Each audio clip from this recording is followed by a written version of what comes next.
با بڑھانے والی، کیونکہ یہ ذکاوتیں اس کے مریض ہوتے ہیں اور یہ قوت با بڑھانے والی چیزوں کا بکثرت استعمال کرتے ہیں، تو جس کی وجہ سے ان کے جسم میں، جگر میں، مثانے میں گرمی بڑھ جاتی ہے۔ اب ان لوگوں کا علاج کیسے کریں گے؟ ربی اشرح لی صدری ویسر لی امری واحلل عقدۃ من لسانی یفقہوا قولی۔ تمام احباب کو السلام علیکم ورحمۃ اللہ وبرکاتہ۔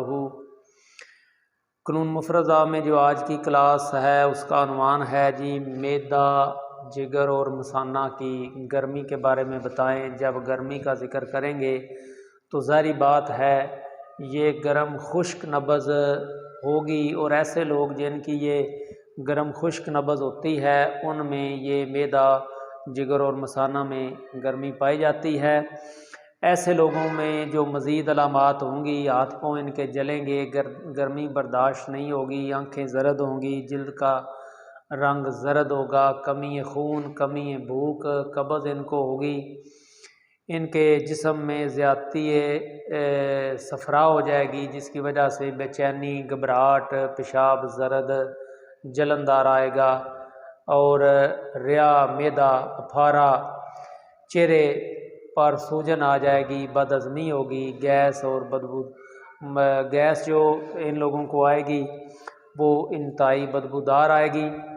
اس کے علاوہ یہ لوگ ہوتے ہیں گوشت، اچار، گرم چیزیں، پکوڑا، سموسے کے یہ بکثرت استعمال کرتے ہیں، جس کی وجہ سے سانس ان کا پھولتا ہے۔ اور ایک اور بات، یہ لوگ جو قوت با بڑھانے والی، کیونکہ یہ ذکاوتیں اس کے مریض ہوتے ہیں اور یہ قوت با بڑھانے والی چیزوں کا بکثرت استعمال کرتے ہیں، تو جس کی وجہ سے ان کے جسم میں، جگر میں، مثانے میں گرمی بڑھ جاتی ہے۔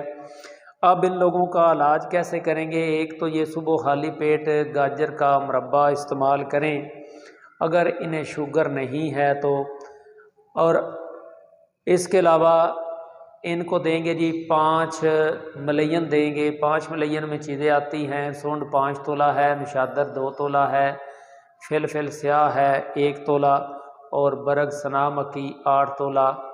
ان کا اچھی طرح سفوب بنا لیں۔ سفوب بنا کے 1 ماشا کی خوراک صبح، دوپہر، شام ان لوگوں کو ارک کاسنی اور ارک مکو دونوں مکس کر کے ان لوگوں کو دیں، تو بہت جلد ان کی جو معدے کی، جگر کی اور مثانے کی گرمی ہے وہ انشاءاللہ ٹھیک ہو جائے گی۔ اور ساتھ یہ والے لوگ، یہ 4 نمبر نبض بنتی ہے، اور یہ لوگ 5 اور 6 نمبر غذا کا استعمال کریں، تو جس سے انشاءاللہ یہ بہت جلد ٹھیک ہو جائیں گے۔ مجھے امید ہے کہ یہ ویڈیو آپ کو پسند آئی ہوگی۔ انشاءاللہ ملتے ہیں اگلی ویڈیو میں، تب تک کے لیے اجازت، اللہ حافظ۔